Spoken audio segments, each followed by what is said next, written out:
Bon, c'est sur le fou rire de Monsieur Jean-Cyrus Iboulaï qu'on commence notre ébuni et érable d'aujourd'hui, 23 juillet. Connectez-vous, auditeurs de Ivocan Relais. C'est Larissa Nelly pour vous servir. Aujourd'hui, je suis avec une pépite encore. Comme je vous ai dit, je reçois que des perles. Donc, encore une perle pour mon beau collier. Un jour, je ne pourrai plus le porter tellement vous allez voir que on est rempli de perles. Donc, aujourd'hui, je suis avec Jean-Cyrus. Il va se présenter. Bonsoir, Jean-Cyrus. Bonsoir, Larissa. Merci de me recevoir aujourd'hui.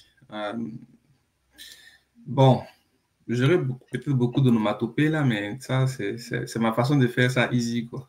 Donc, moi, c'est Jean-Cyrus Oulaï, je suis ivoirien. J'ai immigré au Canada depuis 2010 et donc je suis propriétaire du bureau comptable Gestion JC. On est une petite équipe, mais très efficace, de 5 personnes. Donc, je travaille avec tous des comptables juniors ou seniors.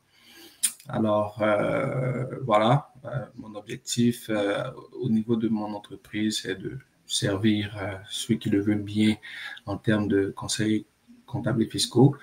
En dehors de ça, moi, qu'est-ce que je peux dire d'autre?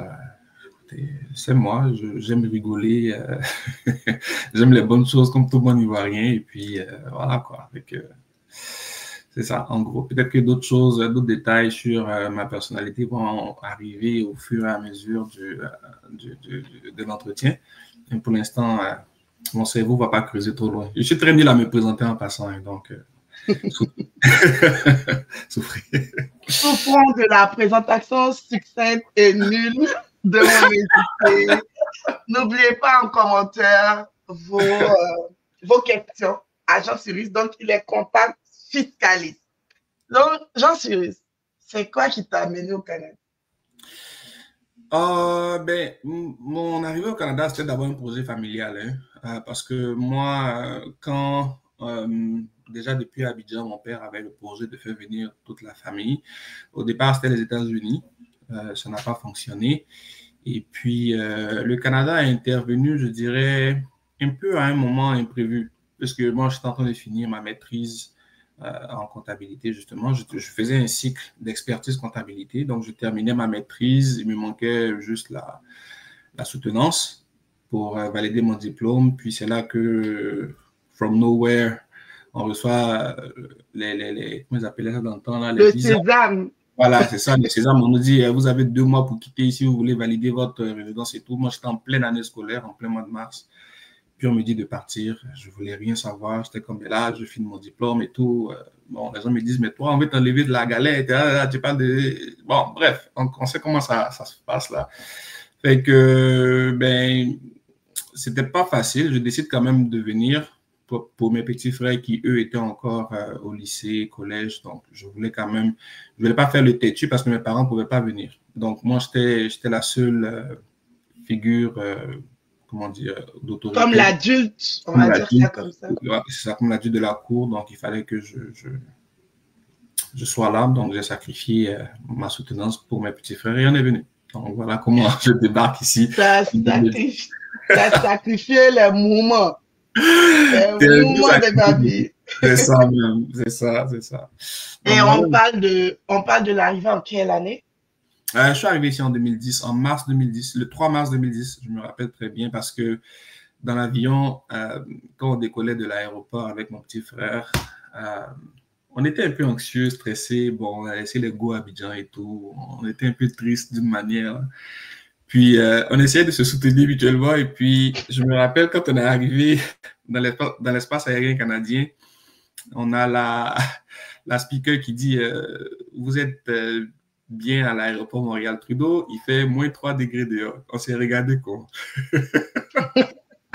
On quitte dans genre 27-28. Non, 27-28, là, il faut ir dans moins 3. Aïe, aïe, aïe. Ça, c'était pas du... En fait, ça m'a tellement marqué ce moment-là parce que c'était vraiment le changement. Genre, OK, là, on est ailleurs. On est vraiment ailleurs. Donc, c'est une date qui est restée vraiment marquée dans ma tête, là. C'est que c'est une date, c'est autant important cette date-là que ma date d'anniversaire. Et puis, aussi avec tous les événements qui ont suivi, ben, ça reste important comme moment, là, dans ma vie. On parle de 15 ans, hein? 15 ans, c'est beaucoup. Et puis, je pense que on va dire que ça passe vite aussi. 15 Au ans. Canada, ça passe vite. Je pense que c'est un pays qui a la particularité de faire défiler le temps plus rapidement qu'on le pense, parce qu'avec les saisons, on a l'impression qu'il nous manque toujours quelques heures. Il nous manque une heure ou deux quelque part, là, parce que le temps ne suffit jamais.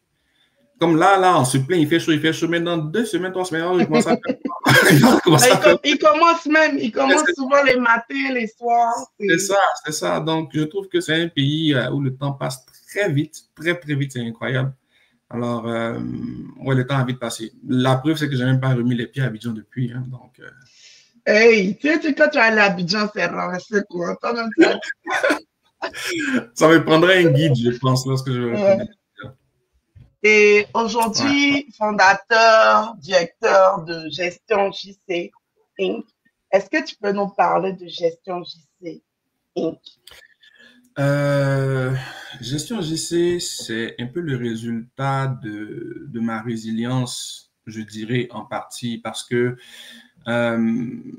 dès que je suis arrivé ici, contrairement, c'est sûr que dans le temps, tout ce qui arrivait, c'était aller à l'université, chercher une maîtrise, whatever, une PhD. Mais drôlement, comment je suis arrivé, je me suis dit, je ne vais pas quitter Abidjan, un pays où il n'y a pas vraiment d'opportunité. Si tu ne connais pas le un tel de un tel de un tel de un tel, c'est vraiment difficile. Je ne peux pas laisser ça venir dans un pays avec autant d'opportunités et puis ne pas essayer autre chose que la voie scolaire. J'ai fait la voie scolaire à Abidjan pendant combien d'années? J'étais rendu à la maîtrise. Qu'est-ce que j'ai eu vraiment? Est-ce que je voyais plus loin? Mon père était directeur administratif financier, une chance. Donc, c'est sûr que moi, même si j'étais resté à Abidjan, j'aurais eu forcément des ouvertures parce que, bon, il a des relations. Mais je regardais, j'ai dit, mais supposons que ton père n'est pas là. Tu fais quoi? Tu peux être bon et tout, mais on sait c'est quoi le système.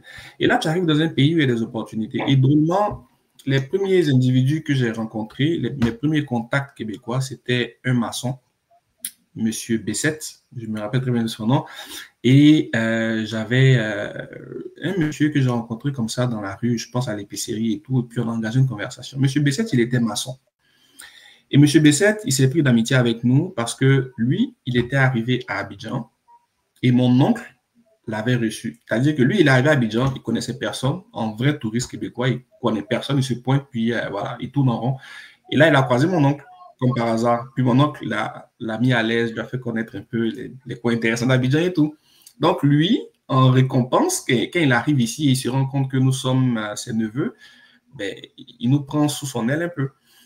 Et là, le gars, il m'envoie chez lui à Sainte-Rose, mais il est dans une maison de malade, un maçon. C'est-à-dire que moi, je pensais à maçon quand je venais d'arriver. C'était très loin d'être le portrait. Ça a cassé un peu tes stéréotypes, on va dire ça. Et en plus, le gars, il avait une Ferrari. Je te dis là, il me dit, viens, on va monter dans ma voiture, je vais te montrer. Et là, il avait une voiture d'été, son gros camion de maçon et tout. Et il avait sa Ferrari. On a pris, on allait au centre, on s'est promené. J'étais comme, mon ami, c'est maçon. Hein. Tu es sûr qu'il n'y a pas autre chose en bas? Tu es sûr qu'il n'y a pas autre chose? Il dit, non, c'est maçon et tout et tout. Donc, ça a vraiment rebattu les cartes dans ma tête. Puis, le monsieur que j'ai rencontré à l'épicerie, on parlait, il m'a dit, mais tu fais quoi? Je dis, ben, je suis comptable et tout, je compte reprendre mes études ici et puis peut-être travailler dedans. Il m'a dit, ah, ok, ben moi, je suis laveur de vitres. Laveur de vitres, là, on finit de parler, moi, je sors, je regarde sa voiture. Ah! Toi, tu laves fenêtre. Deuxième choc. Deuxième choc. Non, mais c'était des chocs monumentaux parce que moi, dans ma tête, je me dis, mais c'est... La vie fait le moine. Donc, sa femme... Ben oui, je dis, tu n'es pas bien en cravate et tout, mon ami, c'est que tu es pauvre. Mais là, je voyais des gens très ordinaires, avec des métiers très ordinaires, peut-être même ce que certains appelleraient des sous-métiers, mais qui n'avaient rien à demander ou à envier à qui que ce soit. Ça m'a impressionné. Et à ce moment précis, je pense que ça m'a découragé un peu de reprendre systématiquement mon cursus universitaire. Je me suis dit, il y a forcément quelque chose. Parce que c'est pas, si ces gens-là s'en sortent, je veux dire que je ne pense pas que le volet académique soit la seule porte de sortie, soit le seul moyen de m'en sortir, il faut que j'en sache plus. Même si après, je reviens faire ça, il faut que je sache au moins qu'est-ce qui se passe en dehors de ça, en dehors de ce système-là. Donc, c'est comme ça que je laisse tomber mon projet d'études et je décide d'aller faire des petits métiers. Donc, je touche à tout. Là, mon père, il était furieux parce que c'était pas, c'est pas quoi. Il voyait pas son fils. Tu es en train de, on dit quoi, itinéraire récalculé. C'est ça. Récalculé, j'ai perdu. Et lui, il s'attendait à faire les éloges de son fils qui est dans une université canadienne et tout. Là, on lui dit non, hein, ton fils est au McDo, il nettoie la toilette et puis il lave le plancher. Ça passait pas. Ça passait pas. Mais drôlement, tous ces petits métiers-là m'ont appris à connaître la culture, l'individu québécois, comment il pense, au plus bas niveau, comment il pense, c'est quoi ses réflexes, c'est quoi ses... Et tu vois, j'ai fait plein de métiers incroyables. J'étais au départ, j'ai fait un métier là avec Industriel Alliance où il fallait frapper aux portes pour collecter des signatures. Et quand le gars il signe, je pense que tu as $2 par signature. Écoute, ça c'était le métier le plus compliqué et aléatoire que j'ai jamais fait de ma life. Mais ça m'a appris quelque chose. L'importance de la signature. Les Québécois, avant de signer quelque chose, mais attention, il faut qu'ils sachent. Il va expliquer. Mais nous, moi avant, Abidjan signature, bah, c'est fini du temps, mais juste de faire ce travail-là m'a fait réaliser, mais écoute, attends, c'est pas des jokes là, c'est vraiment important ce truc-là.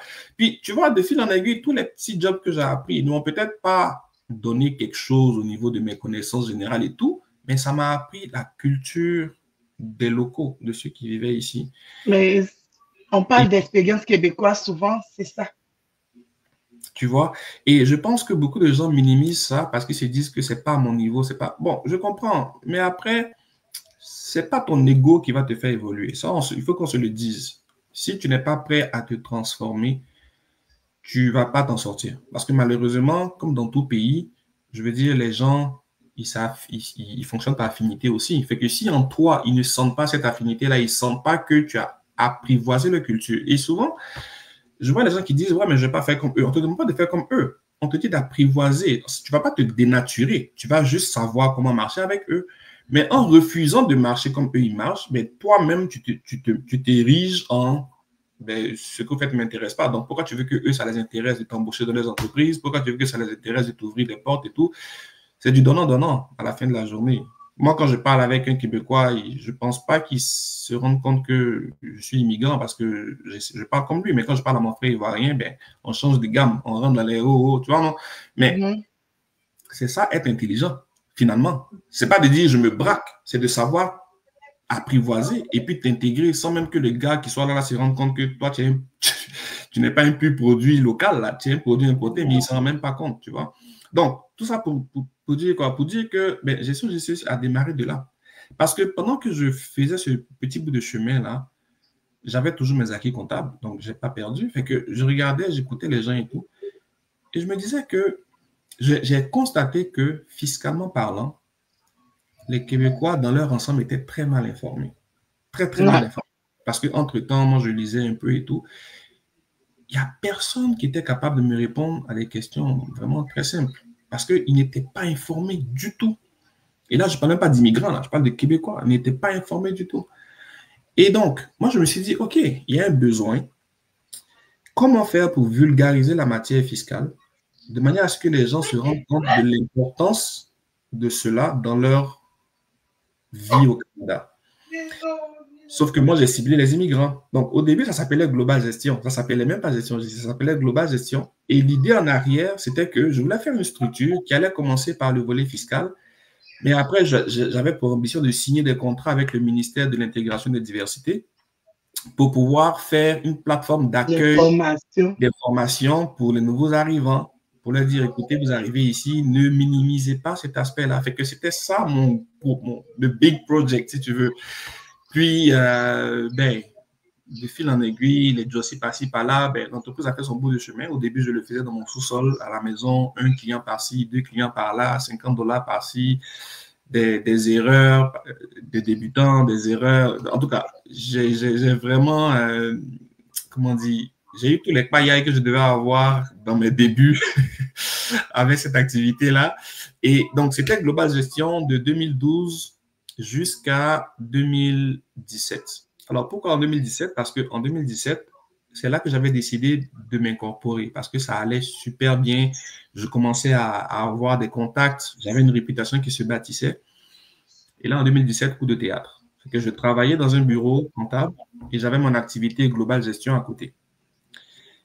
Et ma directrice, dans le temps, était un peu comme ma confidente. Donc, je n'ai pas eu peur de lui dire que j'avais une activité à côté et tout.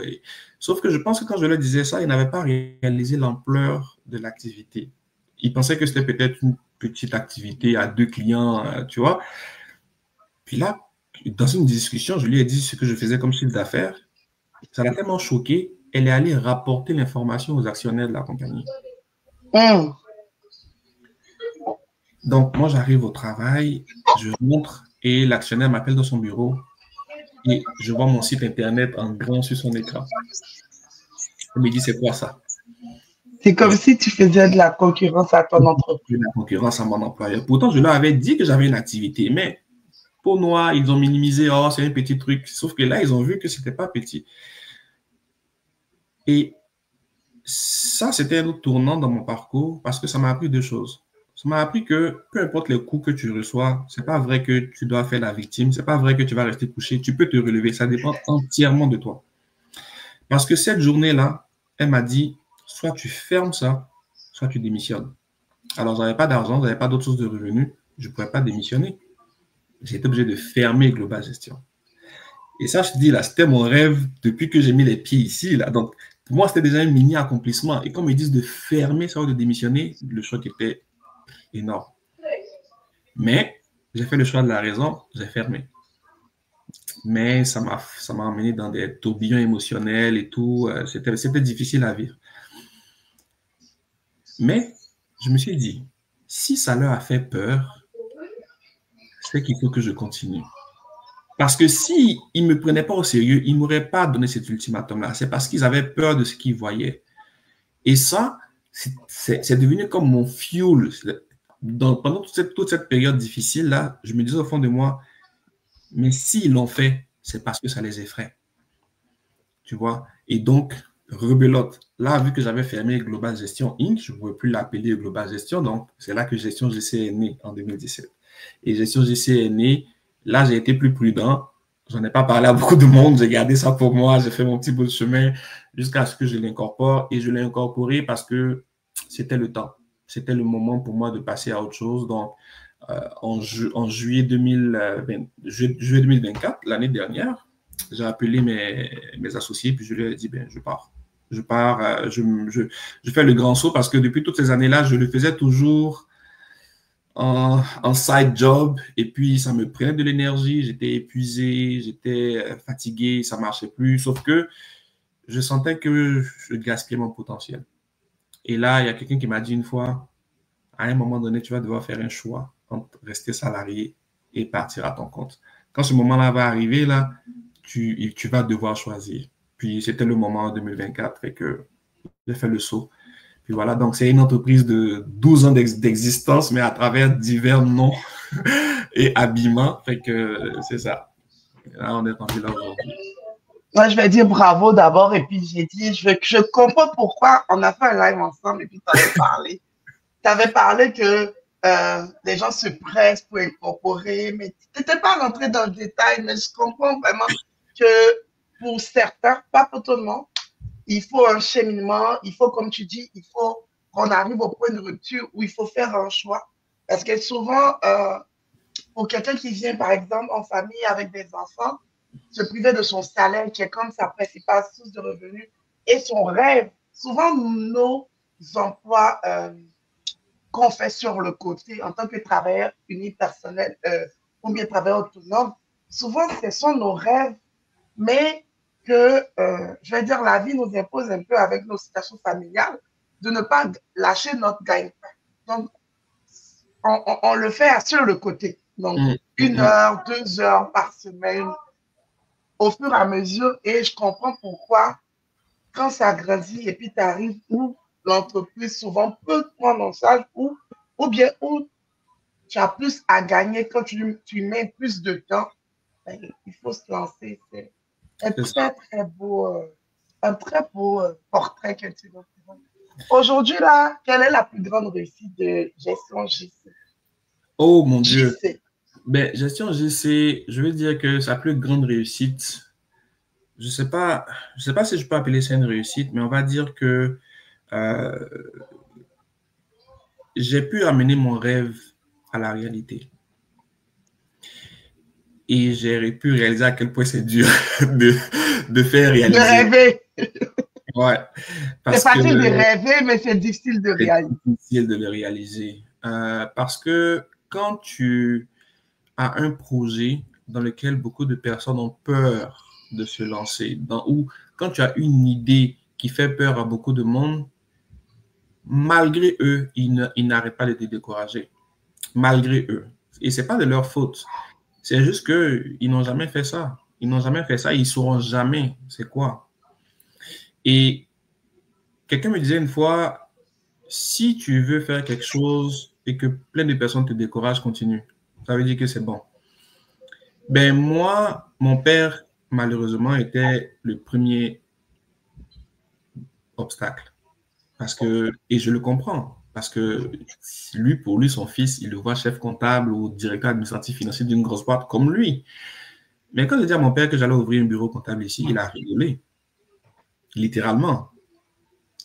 Puis, dans tous mes jobs, mes petits jobs que j'ai faits, on me disait, tu fais quoi ici? J'ai dit, je suis comptable. On me dit, oui, mais tu fais quoi ici? J'ai dit, ben, je suis là parce que je réfléchis, je dois ouvrir un bureau bientôt. Je ne sais pas quand. Mais les gars, ils rigolaient. Ils rigolaient. Ils se disaient, ah, ben là, à un moment donné, j'en parlais tellement. Donc, il y en a qui me disaient parfois pour me taquiner, ton bureau, tu l'ouvres quand finalement? Et puis, ça rigole et tout. Mais au fond de moi, j'ai jamais lâché cette idée que j'allais le faire et que je voulais le faire. Et je ne voulais laisser rien ni personne m'empêcher de le faire. Parce que je me suis dit, une fois que je le fais, si après je veux laisser, d'accord, mais il faut que je le fasse pour ne pas avoir de regrets. Je ne veux pas avoir à dire, et si j'avais fait, j'aurais peut-être été à tel endroit ou à tel endroit. Et honnêtement, toutes les personnes sur mon chemin, il y en a qui m'ont découragé, mais beaucoup, beaucoup, beaucoup ont été des sources d'encouragement et d'inspiration. C'est incroyable comme autant qu'il y en a qui sont là pour te décourager quand tu as une idée, autant il y en a qui sont là pour t'encourager quand ils voient le potentiel que tu représentes. Donc, quelque part, il faut qu'on reste concentré sur notre objectif et sur ces personnes-là qui nous encouragent parce qu'elles voient quelque chose que nous, on ne voit pas. Et je te dis, là, il y a plein de personnes qui ont cru en moi alors que j'étais rien encore. Et ces personnes-là, je les remercie d'avoir cru en moi parce que c'est grâce à eux que je suis là aujourd'hui. Mon mentor qui est fiscaliste, Nicolas Godbout, il m'a toujours dit, Jean Cyrus, tu n'es pas fait pour être un employé. Mais il disait ça à des moments où je doutais de moi à un moment donné, je n'étais pas sûr. Écoute, en 2013, j'étais au McDo. J'étais gérant de quart de nuit au McDo.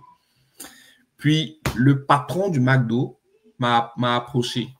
Il m'a dit, toi, j'entends beaucoup du bien de toi, là. Est-ce que ça te tente de devenir propriétaire de restaurant comme moi et tout? J'ai dit, ben, écoute, je ne sais pas encore. Moi, je vais ouvrir mon bureau comptable, mais si j'ai l'opportunité d'être gestionnaire de McDo, parce que lui aussi, il roulait une Porsche qui était payée par McDo et puis il ne payait pas d'essence et tout. Fait que je me suis dit, ben, regarde, dans ce pays-là, les gens font n'importe quoi et puis ils ont l'argent. Fait que, regarde, si je dois être gestionnaire de marché. Donc là, j'ai dit à ma mère, je dis, maman, tu sais, je pense que je passe des entrevues, ça ne marche pas et tout.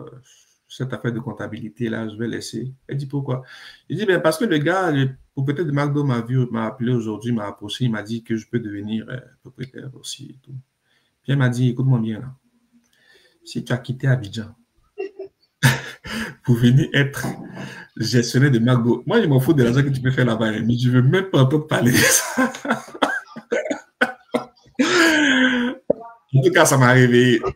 Là, ça m'a remis sur les lignes droites. Je me suis dit, ah, sérieux, n'oublie pas ton drive.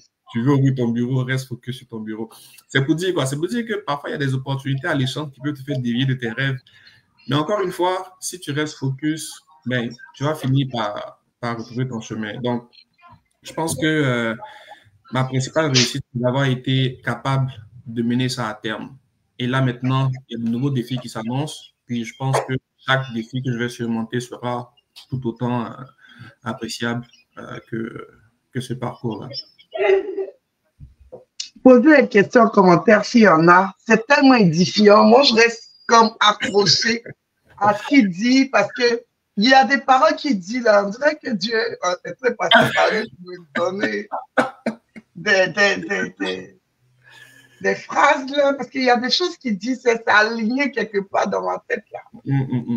En tout cas, ne négligeons pas, comme il dit, il y a du bruit, mais ne négligeons pas la symphonie, la musique qui nous maintient à nos rêves. Parce que ça, c'est vraiment humain.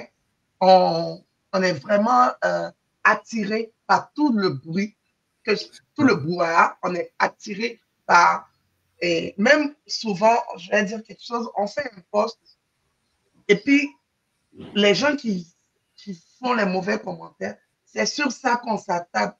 Les qui sont constructifs, qui vont t'amener je vais dire, à transcender, mais à aller vers le haut. Je pense qu'on ne prend pas trop ça à cœur, mais c'est toujours ce qui est un peu pas bon là, sur lequel on s'arrête. Et aujourd'hui, Jean-Cyrus est en train un peu de nous dire, mais ne négligeons pas, même si tu dis, s'il y a deux qui t'encouragent, mais avance avec les deux là, laisse les 8.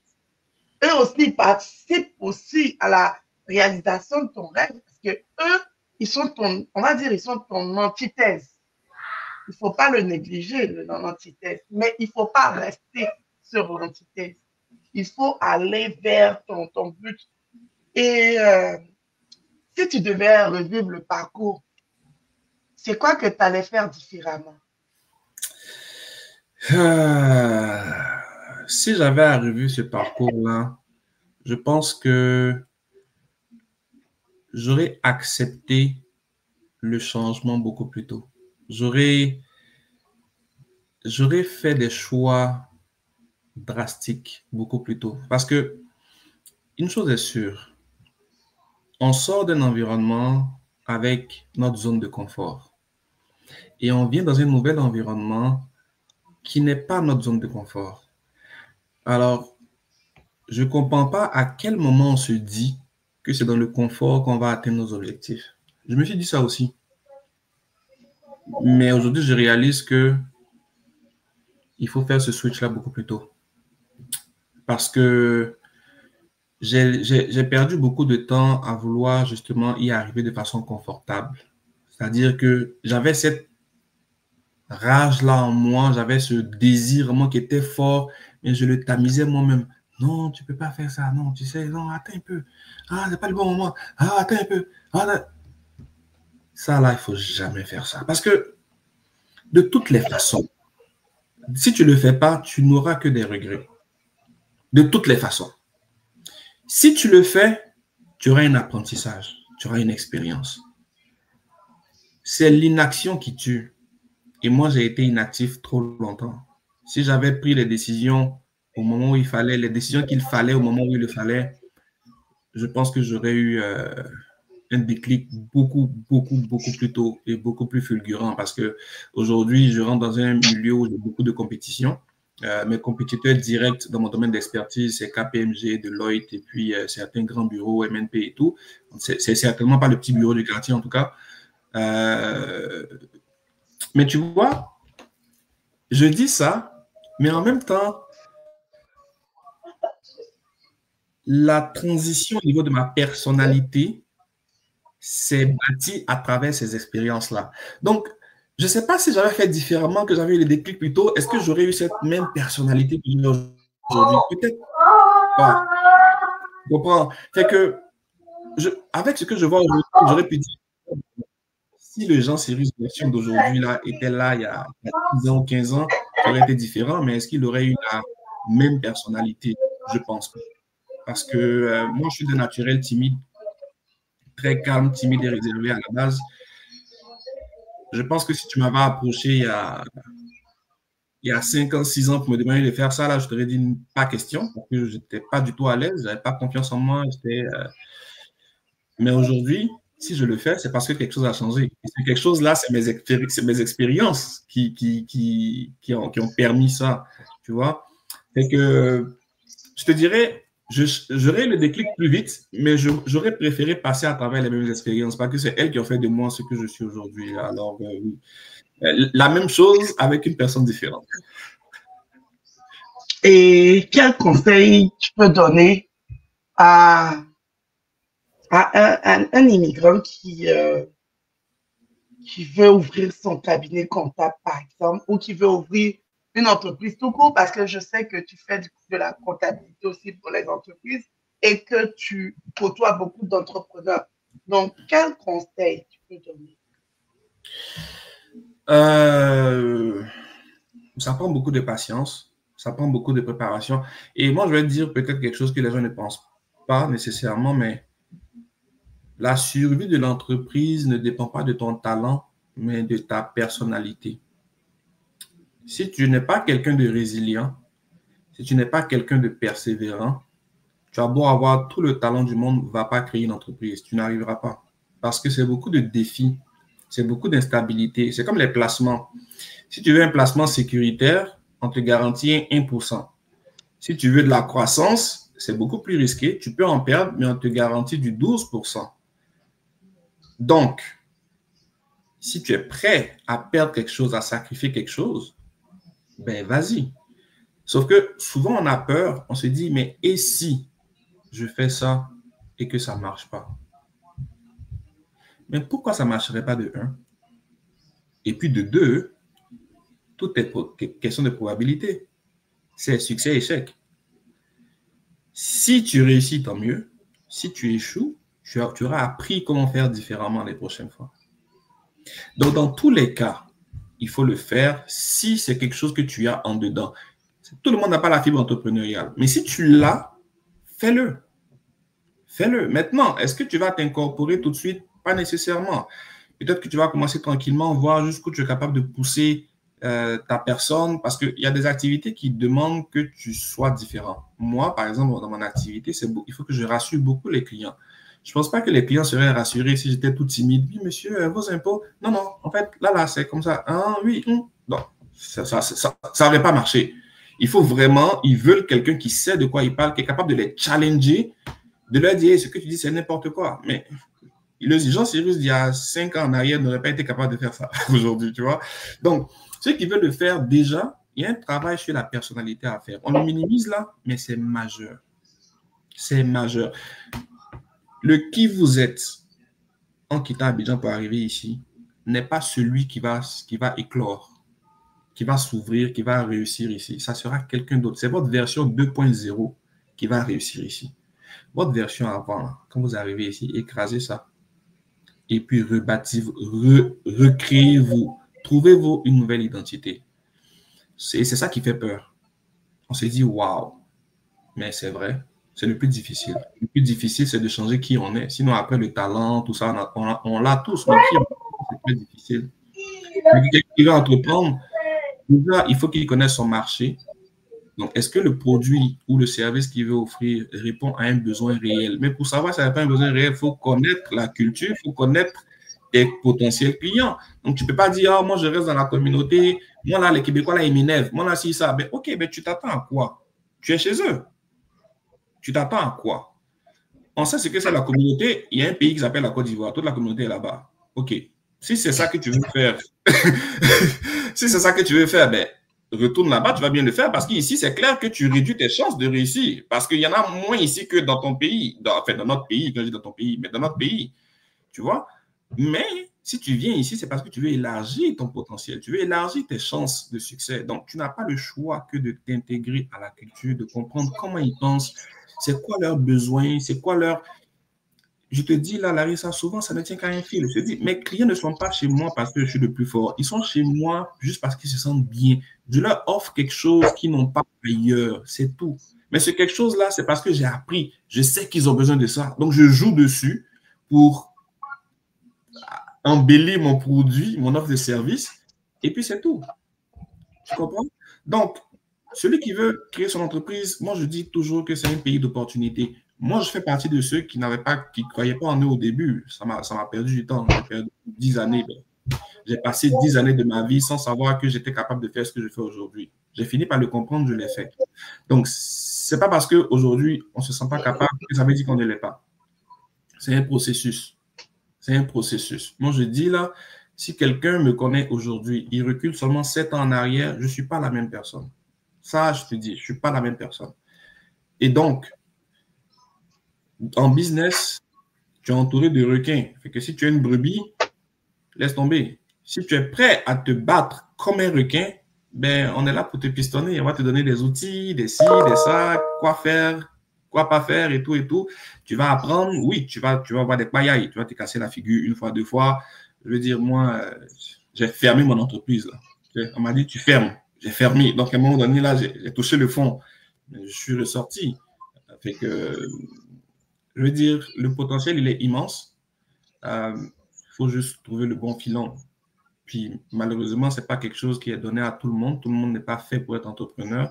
Mais en tout cas, pour ceux qui ont cette fibre-là, restez concentrés sur votre rêve. Ne tamisez pas ce qui brûle en vous. Ce qui brûle en vous, là. Ne tamisez pas ça. Ne dites pas non, il paraît qu'au Canada, ici, il n'y a personne qui peut avoir une meilleure histoire au Canada que vous-même. Chacun écrit les pages de sa propre histoire dans ce pays-là. Chacun écrit les pages. Même moi, mon parcours, là, je pourrais te donner les meilleurs conseils, mais à la fin de la journée, c'est toi, c'est qui tu es, c'est ta propre histoire. Tu vas peut-être prendre des bouts pour anticiper certaines choses, mais ça sera ton histoire. Donc, c'est ça. N'hésitez pas. Si vous l'avez, n'hésitez pas. Et puis, nous, on est là pour aider ceux qui le veulent. Là, je suis open.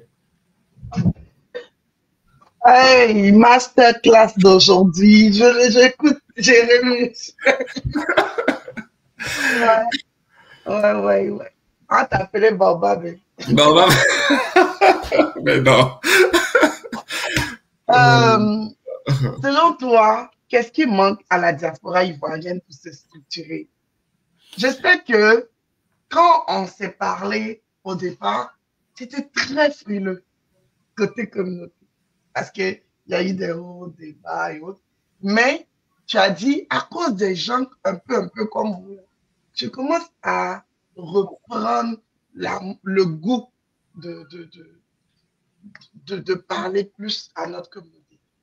Mais de ta position de quelqu'un, je vais dire quelqu'un qui s'est mis un peu en retranchement et qui commence tranquillement pas vite à approcher encore, à côtoyer un peu plus la communauté, c'est quoi qu'il nous manque? Est-ce qu'il nous manque quelque chose? Je pense pas. Je pense qu'on ne réalise pas ce qu'on a. Je ne pense pas qu'il nous manque quelque chose. On ne réalise juste pas ce qu'on a. Tu sais, je vais te faire une anecdote. En 2012, j'étais dans un processus d'embauche à Ville-Québec. Donc, moi, j'habitais à Montréal et j'avais eu une entrevue à Québec pour une entreprise de cosmétiques. Donc, je passe 3 entrevues. Alors, imagine-toi, pendant les 3 entrevues, je dois prendre un car. Je n'avais pas d'auto. Je dois prendre un car, aller à Québec pour passer l'entrevue, revenir à Montréal après l'entrevue. J'ai passé les 3 étapes de l'entrevue. À la dernière entrevue, il y avait moi et un autre Québécois, un autre candidat. Puis je rencontre le directeur et le sous-directeur. Puis là, tout se passe bien, tout se passe super bien. Et à un moment donné, il me dit, tu viens de quel pays encore? Je lui dis, Côte d'Ivoire. Il me dit, oh, c'est vous qui faites le messagerie Internet là, non? Les broutages là, c'est ça, non? Broutage, c'est vous autres là. C'est pour ça que tu es fort en Excel comme ça là.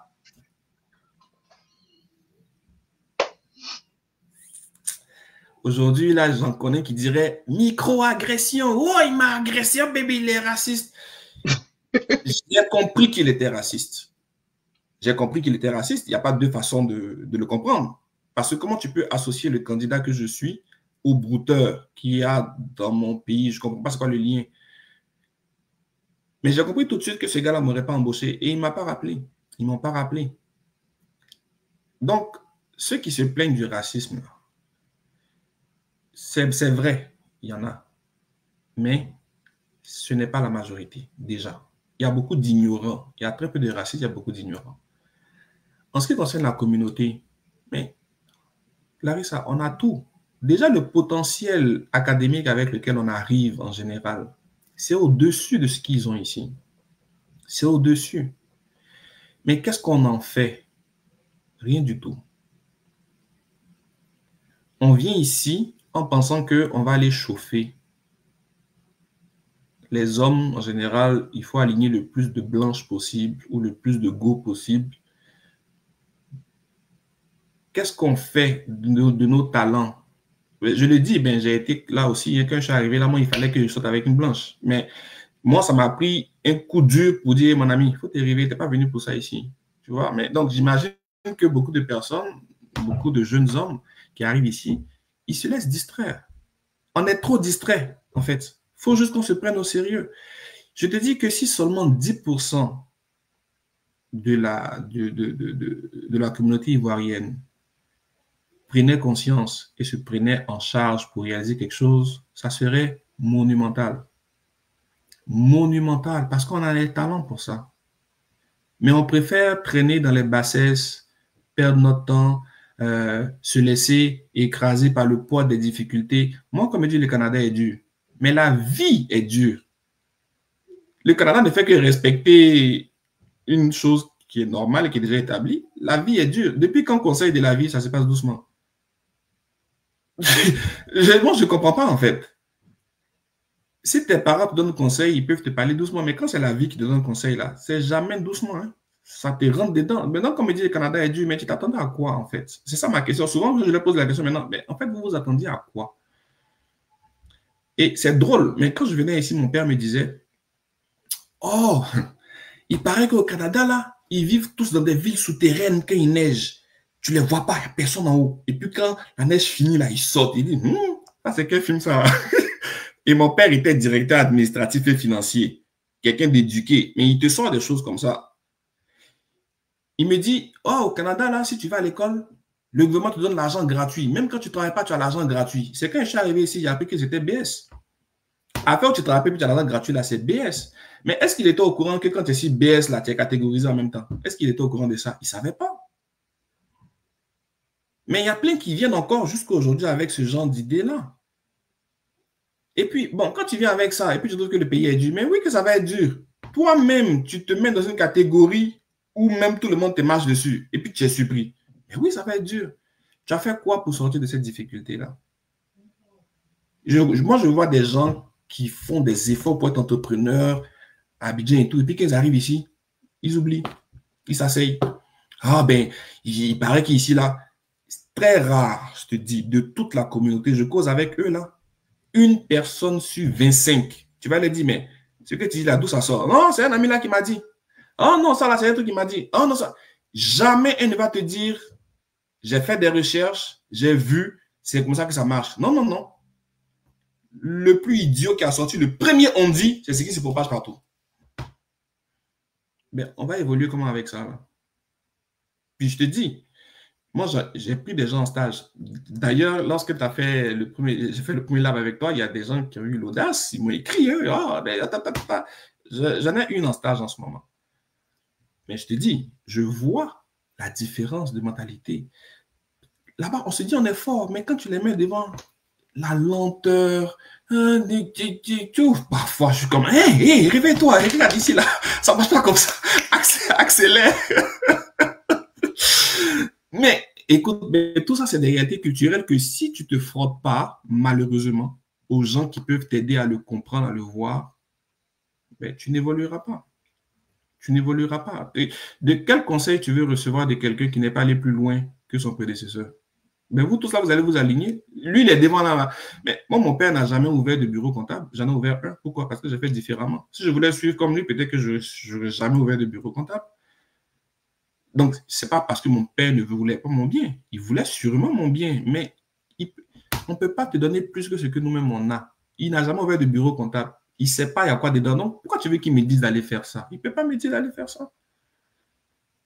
Et donc, dans la diaspora, aujourd'hui, moi, je trouve qu'il faut qu'on prenne conscience de nos acquis et il faut qu'on arrête de penser que, bon, on a beaucoup le complexe du blanc aussi. Donc, tout ce qu'on voit, tout ce qu'on lit, tout de suite, on se met dans notre coquille. Mais pourquoi?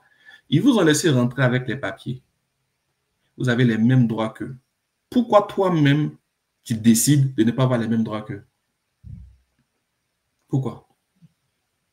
Je vois des choses qui me choquent. Je vois des situations, par exemple, à Longueuil, je pense il y a quelques mois, le petit qui a été ébouillanté, c'était un gars qui était proche d'un des amis, d'un de mes amis. Les gars ont failli ne pas aller voir la police. Et quand tu lui demandes, mon cher, on est au Canada, dans le pays là. Mais quoi dans le pays là? Tu as les mêmes droits que tout le monde. Va porter une plainte. Mais il n'aurait pas fait. C'est mon ami qui a pris TVA Nouvelle parce qu'il avait une connaissance là-bas. Madame, non, venez, non, non. Lui-même, là, tu lui poses question. Ah, c'est mon grand frère qui gère, mon cher, dans le pays là. Moi, ça me fait mal parce que je me dis, mais quel gâchis. En fait, nous-mêmes là, on donne le bâton à ces gens-là pour nous faire fouetter. C'est tout ce que je peux dire. Si on prend conscience là, qu'est-ce que les Chinois font de différent de nous? Mais il y a un Chinatown. Ils font pas de différent. Est-ce que c'est parce que parmi les Chinois, il n'y a pas de disputes? C'est sûr qu'il y a des disputes qui sont humains, ils ne sont pas parfaits. Mais pourquoi il y a un Chinatown? Pourquoi il n'y a pas un Africa Town? Parce que quand on va aller manger, c'est celle-là que c'est pas doux là. On va gâter son nom partout. Faut plus on va aller manger là-bas, il va fermer. Au lieu de l'aider, de lui donner des outils pour mieux faire, non, non, non, non. Ça, je n'ai pas des outils, mais elle-même, elle sait qu'on lui donne conseil, elle-même va écouter aussi. Elle va faire comme elle veut. Ben, ça aussi, ça existe. Des gens qui tu parles, ils n'écoutent pas. Bon. Donc, moi, je pense qu'à la fin de la journée, là, il faut qu'on prenne conscience de nos acquis, qu'on sache les exploiter. Si on ne sait pas comment ça marche, là, renseignons-nous auprès de ceux qui ont fait le même processus ou qui savent un peu le processus dans lequel tu es. Ça va t'aider. Ça ne coûte rien de demander conseil. Ça ne coûte rien de demander conseil. Mais bon, nous aussi, comme on est ivoirien, on se connaît, on fait un gros malin. Bon, en tout cas, les gens vont comprendre que temps en temps, on doit s'abaisser pour demander conseil. Je pense qu'on ira mieux. Ça va aller. Ça va Ça va aller. C'est quelle initiative communautaire que tu aimerais voir naître ou bien qui t'inspire chez une autre communauté et que tu aimerais qu'on puisse copier, mais en mieux? Ben, tu m'avais parlé de ton projet. De mon projet qui n'est pas encore lancé. Oui, non, mais c'est très inspirant dans la mesure où, justement, tu vas attirer ceux qui veulent faire les choses différemment. Donc, mettre en place une structure qui va permettre d'octroyer des subventions. Ben, il y aura des adhérents. Les adhérents vont faire des cotisations, un peu comme une tontine, mais une vraie structure. Pas, on met l'argent dans le compte de Intel. Et cette structure-là va permettre d'octroyer des subventions à des gens qui ont des idées, des projets de développement à une petite échelle. C'est sûr qu'il y a un programme fédéral qui existe là, le FACE, mais on sait ce que c'est. Hein. C'est pas tout le monde qui va avoir accès à ça. Alors que si on fait quelque chose à petite échelle qui peut donner des petits montants de 10, 15, 20 000 à l'occasion à quelqu'un qui veut entreprendre, cette personne-là ensuite va bénéficier d'un accompagnement d'un autre expert de la communauté par rapport à son domaine et tout, parce que c'est ce qui manque en fait. Les gens veulent faire quelque chose, pouf, ils se lèvent, ils s'en vont faire, comme si on était à jamais. Mais il y a des règles. L'idée peut être bonne, mais ici, là, tout est tellement encadré, structuré que juste une idée ne suffit pas. Il faut l'encadrement qui va avec. Donc, si on est capable de mettre en place une structure qui peut encourager nos frères et sœurs entrepreneurs à être dans le bon cadre, avec le bon support, déjà, on va augmenter la possibilité de résultats positifs. Déjà.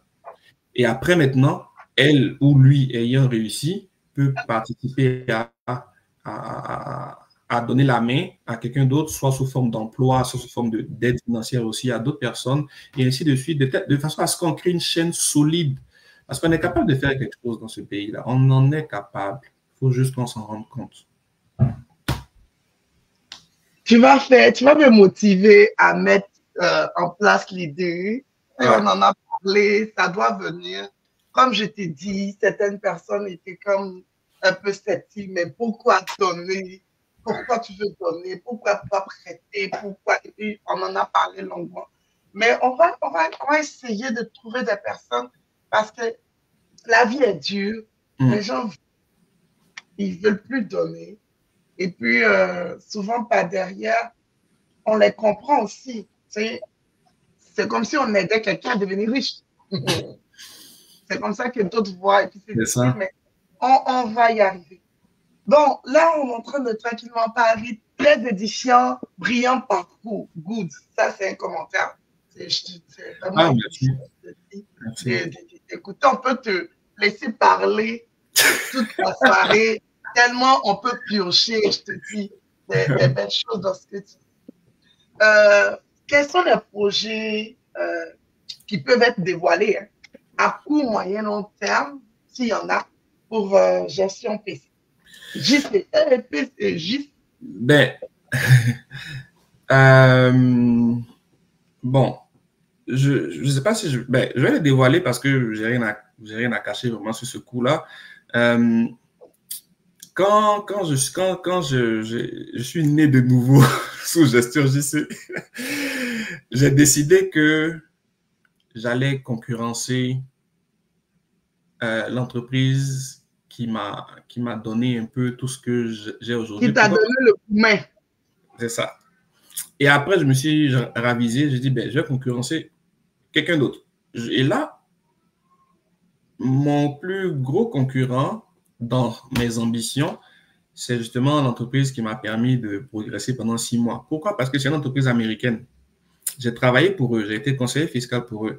Et je me suis dit, mais comment c'est des Américains qui viennent dire aux Québécois comment faire leurs impôts? Même si c'est vrai qu'on embauche des employés québécois, mais c'est une minorité, là. Je veux dire, dans toute l'équipe, il y a peut-être aujourd'hui 500 employés et plus. Là, il y a même pas de... La moitié n'est même pas dédiée au Québec. C'est dédié aux autres provinces, sauf le Québec. Alors là, je me dis, si eux, là, ils ont pu avoir une part de marché aussi importante, alors qu'ils sont partis de zéro, ils n'avaient même pas de conseillers québécois et tout, ben pourquoi moi je ne peux pas faire l'inverse? Fait que moi, mon objectif, c'est d'intégrer toutes les provinces du Canada parce que je ne suis pas que spécialiste au Québec, je suis spécialiste dans toutes les provinces du Canada. Donc là, mon objectif à moyen terme, c'est vraiment d'intégrer toutes les provinces. Aller les déranger là où ils sont cachés là-bas et puis ils pensent qu'ils ont le monopole. Là. Je vais vraiment aller les déranger là-bas. Fait que c'est mon objectif. Donc, et je vais faire tout ça avec une petite équipe. Ça va être vraiment... si j'arrive à le faire, ça, c'est mon deuxième rêve en téléchargement. Si j'arrive à le faire, là, ça va être malade.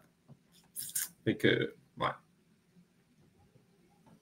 On te souhaite en tout cas que ça puisse se faire pour que tu puisses avoir beaucoup d'argent pour nous donner aussi.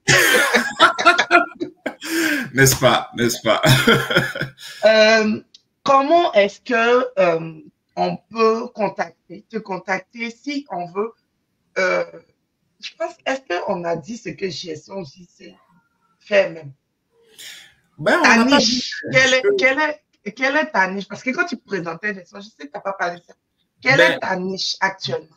Ben, ma niche en ce moment, c'est surtout les non-résidents, les personnes qui ont des immeubles à revenus, les travailleurs autonomes, puis les impôts réguliers. Sauf que les impôts réguliers, ça vient vraiment en dernière place parce que ça, je trouve que beaucoup de bureaux ont la compétence pour. Mais cette niche-là, il y a très peu de bureaux qui l'ont, surtout les non-résidents, puis ceux qui ont des forts potentiels à l'étranger et ici. Donc, en ce moment, j'ai beaucoup de clients français parce qu'il y a beaucoup qui... Il y a quand même des implications fiscales pour ces personnes-là qui ont des biens à l'étranger, mais qui vivent au Canada.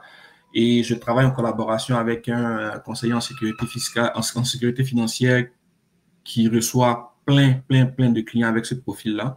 Donc, moi, ça me permet de peaufiner encore mes démarches parce que il y a beaucoup de zones grises, hein, fiscalement parlant. Il y a beaucoup de zones grises, surtout quand il s'agit de biens ou de revenus à l'étranger. Donc, moi, j'aime jouer dans les zones grises parce que c'est là qu'on a une valeur ajoutée à apporter aux clients. Fait que c'est ça un peu ma niche. Donc, c'est vraiment, j'ai développé une expertise au fil des années dans ce domaine-là et puis en même temps, par ricochet, les autres rapports d'impôts réguliers, bon, on en fait à l'appel, là, donc c'est ça.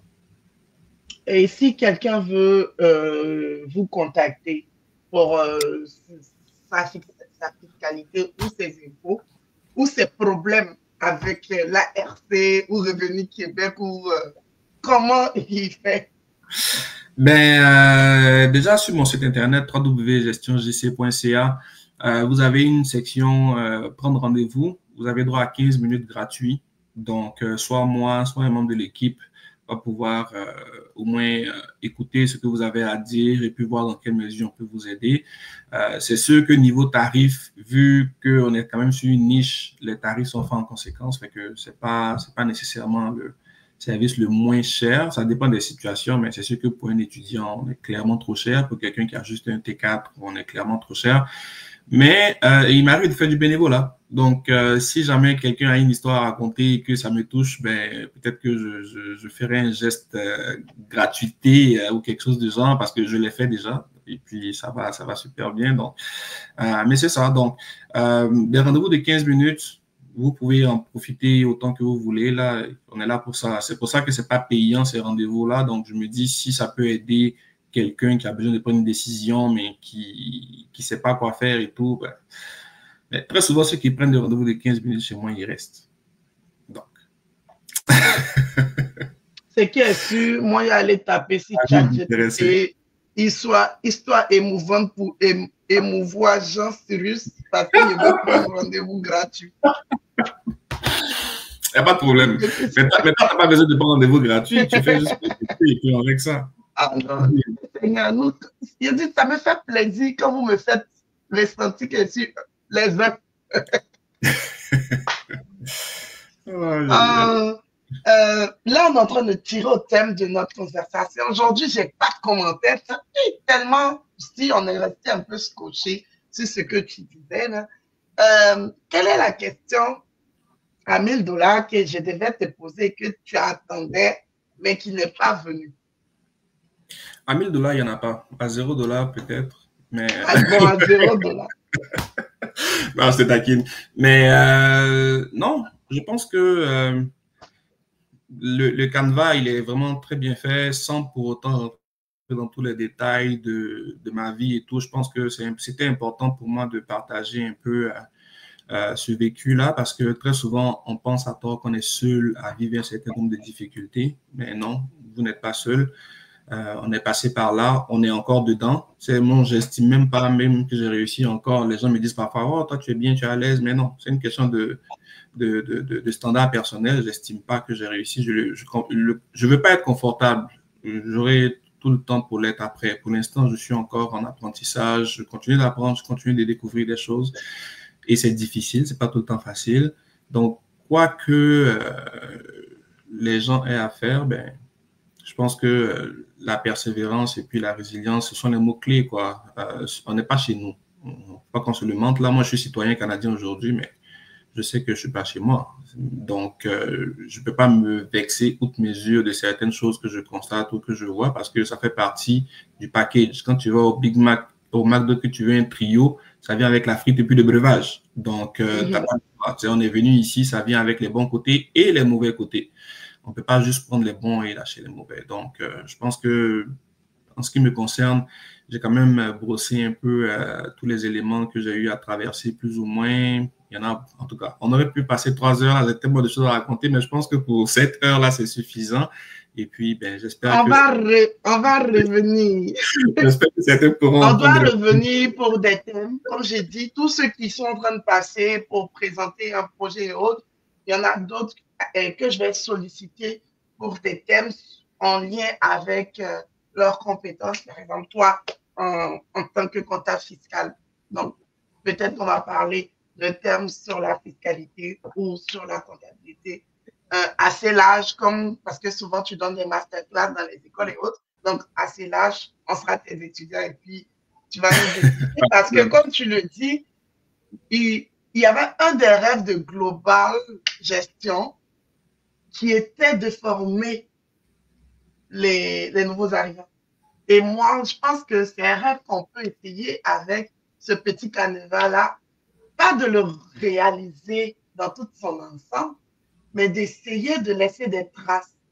Parce que quand on est venu, tu l'as dit au début, tu as dit un idiot dit quelque chose et puis ça va, mais il y avait un idiot qui a dit que si on a une carte de crédit, de faire les paiements 10 $ par mois.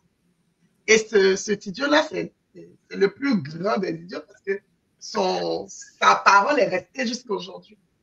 On a encore des compatriotes ou des personnes immigrantes qui pensent que on a une carte de crédit, faire un paiement minimum qui pour eux, ou 10 $ par cycle de paiement, ça suffit.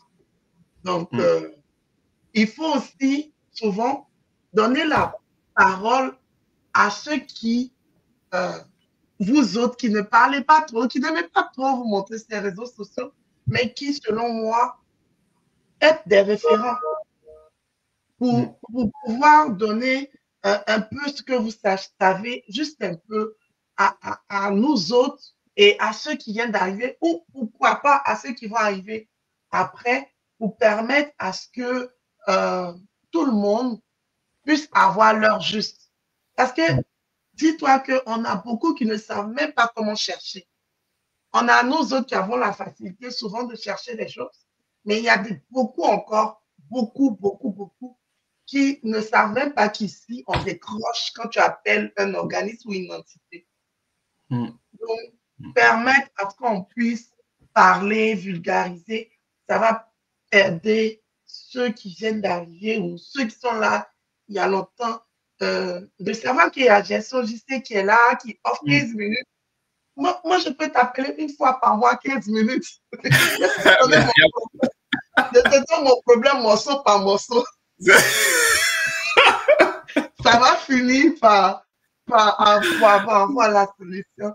Et puis, veux pas, c'est important d'avoir cette culture financière-là. Oui, c'est très, dans le commentaire, on dit l'institution financière canadienne est très importante pour notre liberté financière. Oui, parce qu'aujourd'hui, malheureusement, il y a plusieurs personnes sur les réseaux sociaux, dans les médias, qui deviennent conseillers financiers, qui promettent même, on voit souvent, tu es en train de scroller, et puis la publicité, devenir millionnaire, atteindre la liberté financière, investir avec $0, c'est possible.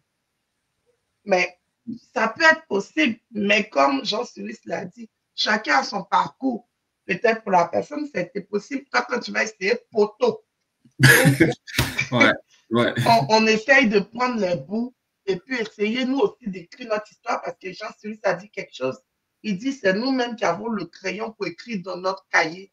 Les pages sont blanches. C'est nous, on écrit. Il n'y a pas quelqu'un qui va venir attraper ta main ou écrire pour toi. C'est toi qui dois écrire. Et pour l'écrire, ben, c'est tout ce que tu vas emmagasiner comme information qui vont permettre d'affiner ton écriture ou de le rendre lisible ou de le rendre incompréhensible. Donc, merci encore, Jean-Cyrus. Je vais te laisser clore avec ton conseil de fin. Tellement tu es rempli de conseils. Je vais vraiment te laisser clore cette discussion-là avec ton conseil à nous tous. Ben, écoutez, tout le monde, déjà, merci pour ceux qui ont participé. Bon, j'espère que j'ai pu vous apporter des idées intéressantes ou que j'ai pu vous inspirer ou vous motiver à revoir au moins la méthode peut-être que vous avez en ce moment ou à vous conforter dans ce que vous faites si jamais vous constatez que vous allez dans la bonne direction. Mais ce que je peux dire pour ce qui concerne la communauté ivoirienne et africaine, les amis, on a énormément de potentiel. Nous sommes un vivier de connaissances, de compétences, de capacités. Il faut qu'on arrête de nous minimiser. Il faut qu'on arrête de se freiner nous-mêmes. Il faut qu'on se concentre sur ce qui est plus important. Il ne faut pas qu'on oublie pourquoi on est venu ici. On n'a pas fait tout ce trajet-là juste pour venir s'asseoir et rentrer dans les rangs. En tout cas, ceux qui ont fait ce choix-là, c'est un très mauvais choix. En tout cas, si vous avez fait ce choix juste pour revenir rentrer dans les rangs, c'est pas la chose à faire. Ok, on est dans un pays qui offre beaucoup d'opportunités. Plus difficile pour nous, c'est vrai, parce que oui, on est noir et tout, je ne le nie pas, mais c'est pas impossible. Parce qu'aujourd'hui, je suis dans un environnement où on ne voit plus ma couleur de peau. Mais si vous ratez votre intégration, ou si vous ne voulez pas vous intégrer, sous prétexte que les Québécois sont ci, sont ça, ou les Blancs sont ci, sont ça, ben écoutez, c'est déjà une barrière. Donc, c'est sûr que pour la suite des choses, ça va être très compliqué. Mais n'empêche qu'entre nous, on peut développer quelque chose. Alors, je pense que je ne suis pas le seul. On est beaucoup qui sommes ouverts à des idées de création de structures ou de mise en commun des forces pour réaliser quelque chose. Alors, ne vous mettez pas à l'écart. En tout cas, moi, je veux péter les barrières du Québec. Je veux qu'on fasse parler de moi à TVA Nouvelles. Je veux qu'on parle de moi en tant qu'un noir qui vient déstabiliser l'écosystème. Voilà. Donc, je vous lance la perche là. Si vous voulez faire partie de ce groupe-là qui veut déstabiliser le système, ben, let's go. Let's go. Donc, bonne soirée à tous. Let's go. Merci. Salut. Merci, bonne soirée.